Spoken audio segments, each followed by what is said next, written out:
Hello and welcome to the Garage of Luke channel, and today we're at BCA Enfield because while I used to be a motor trader, in fact I was a motor trader full time for quite a while actually, only recently did I discover the glory of BCA, British Car Auctions, and the amount of buckets that are on sale here. The other day I was sitting on my laptop doing some important work and I saw something. Something just came across my desk. It is perhaps the best thing I've seen in the last 6 months. Jamie, who's behind the camera, doesn't know what it is, and he also doesn't know what I've got planned for it. I think it's a car that people have forgotten about. It should be very luxurious, very comfortable, and I'm even wearing my special BCA buyer's jacket today, rather than a hoodie, to come and get the car. So without any further ado, I want to get straight to it, go in, see the car, because I've not seen it, I bought it off the internet, and have a look around it and see just how bad it is. But to give you an idea, including fees, this car was £414, so don't expect much.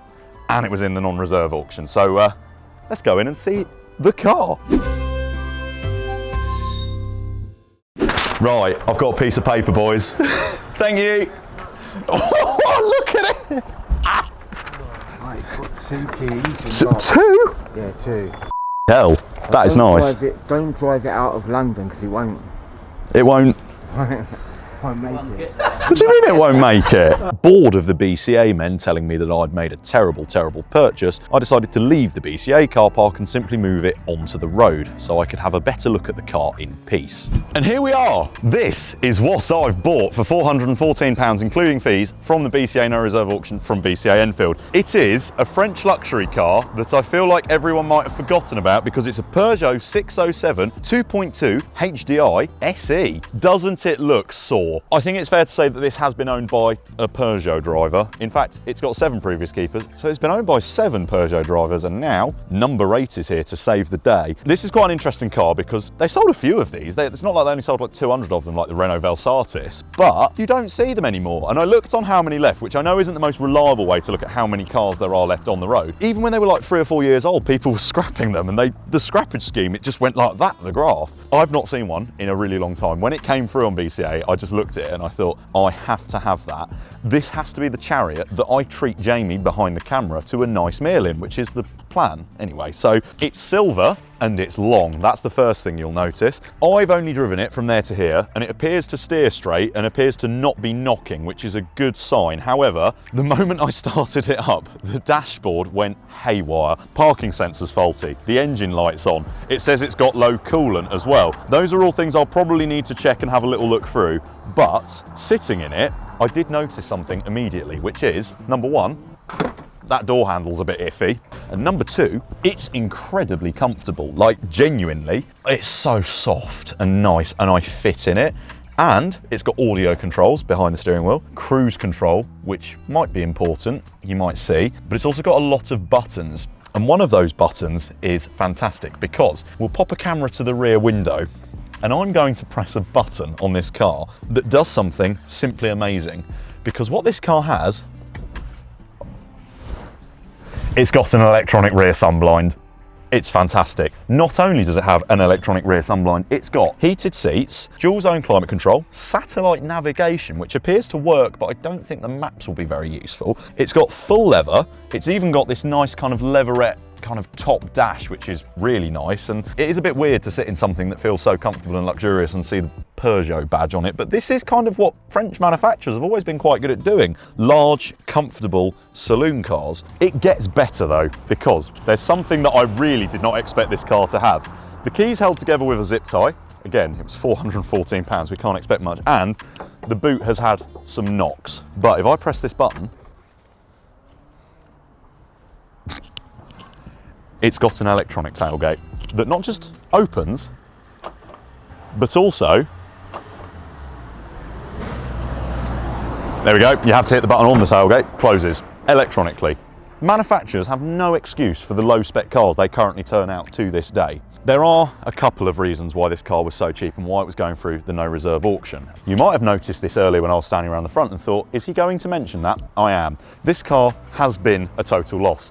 And it's not just been one total loss. This car is a double D, but not the kind of double D that I'm a fan of. It was category D written off twice, once in 2008 and once in 2011. Again, Peugeot drivers not doing themselves any favours with that kind of activity, let's say. Having familiarised myself with Double D the Peugeot, I decided it was probably a good idea to check the levels and also check the tyre pressures. Once I was satisfied with that, it was time to pop some diesel in it and make the trip home.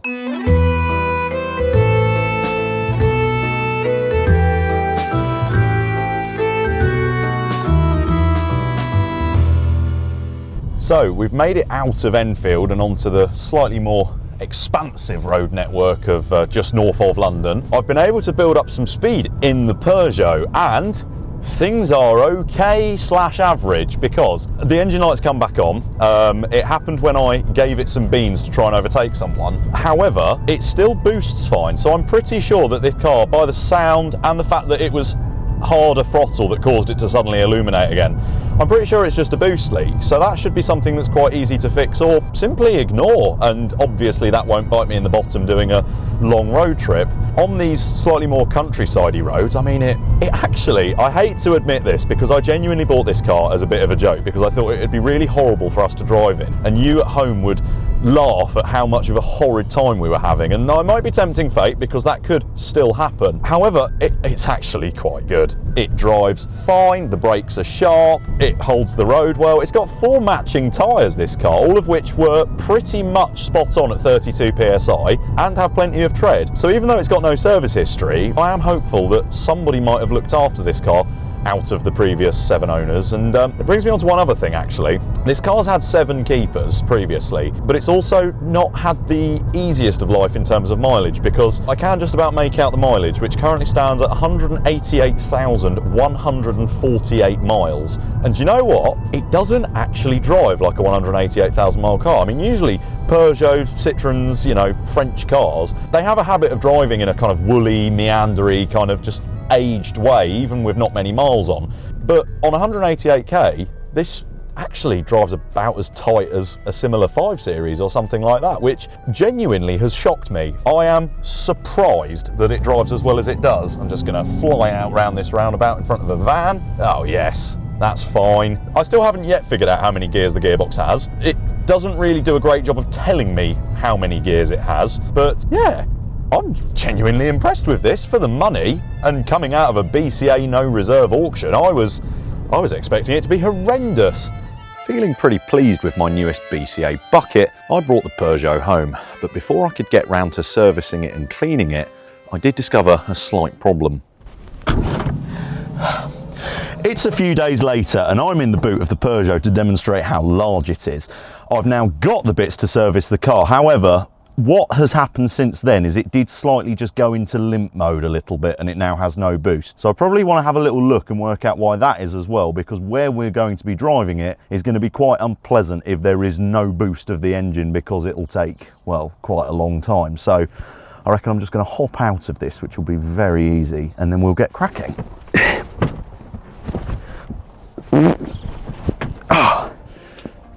Oh, blimey. Right. Let's service it and hopefully fix our boost issue.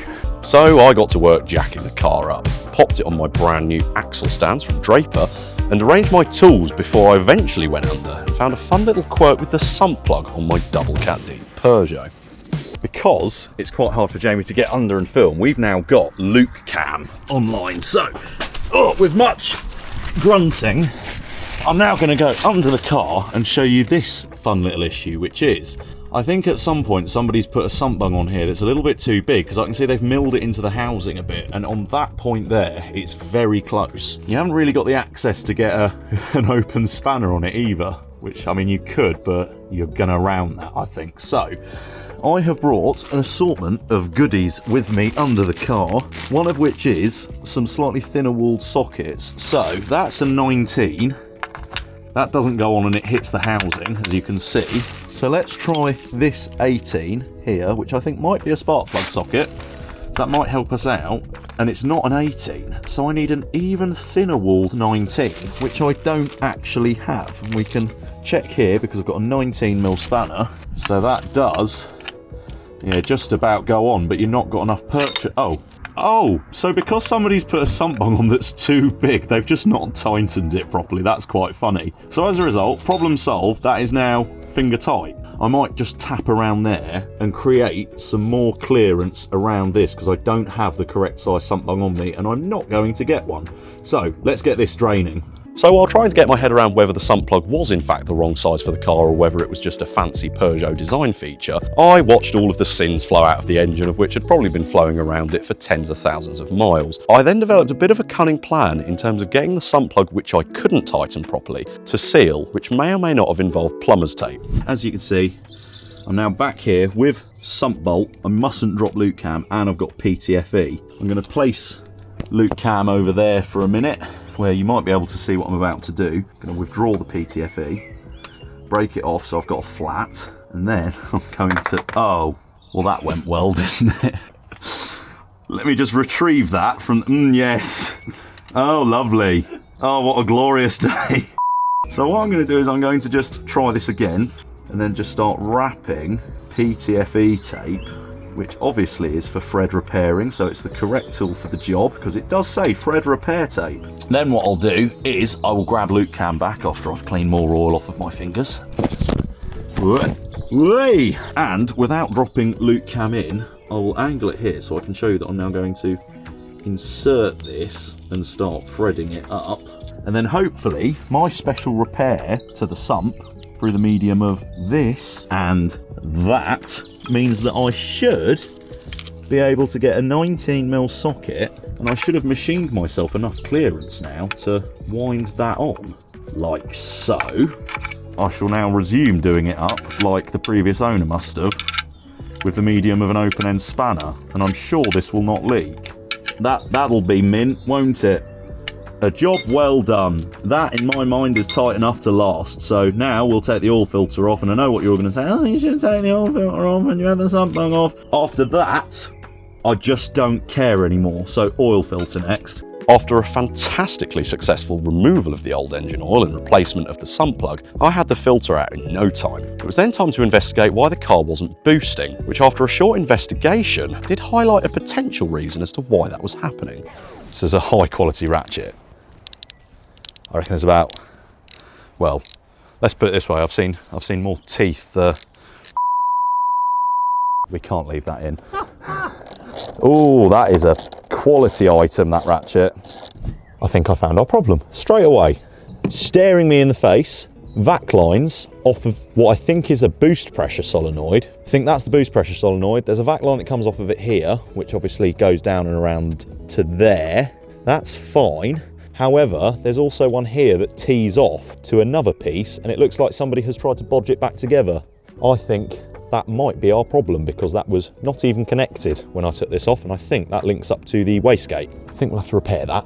So there we have it. The engine is serviced, the air filter has been changed, the vac lines have been repaired. I'm going to go out tomorrow, run it, see if it works. If it doesn't work, it doesn't matter, because at this stage we're still going, and all of the other levels have been checked and such like. Now, the only one thing that I did sort of think about is the fact that I haven't got any record of that cam belt ever being done. Realistically, I should check, but I'm not going to, because if I check it, it could either be in good condition or bad condition, and I will know, and that would be annoying, especially if it was in bad condition, because I simply won't do it. So instead, I'm going to not look, because currently that is Schrodinger's timing belt. It is both in good condition and in poor condition, but what I don't know can't hurt me. When it's light, because obviously as you can see we've lost it, we're going to clean up the engine bay a bit because it's covered in oil, so I will just give that a quick swish. Clean the interior so it's not an unpleasant place to spend a road trip, but also do the exterior. I don't think it's going to change anything. The car's in terrible condition. The paint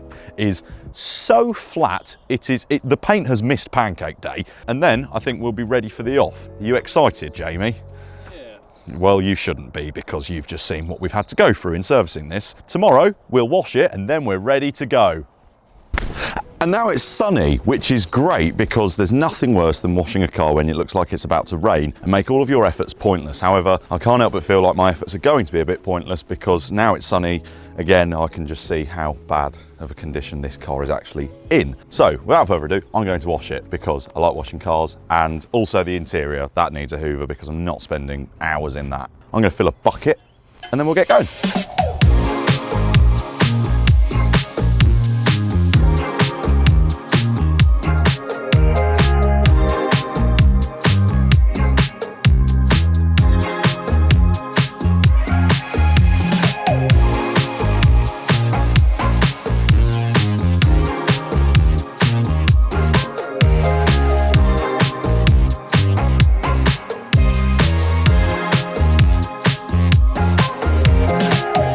So that's one Peugeot bought, collected, assessed, serviced, cleaned, and now ready for us to go for some nice lunch. And don't think I'm going to be cheap and take you somewhere close by or anything like that. No, if you'll come round the back, I'll show you where I'm taking you. First of all, I have put some Garage of Luke stickers on it, just obviously so people know it's mine, because I'm not embarrassed by my lovely double cat D Peugeot. And round here, up at the top of the windscreen,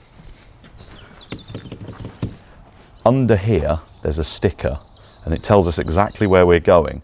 Jamie, we're going to a foreign country. Would you like to guess which one? Belgium? Germany? We're not going to Belgium, we're not going to Germany. Germany soon, I think, but I have chosen the mother of all foreign countries to go to. Cornwall. Join us next time.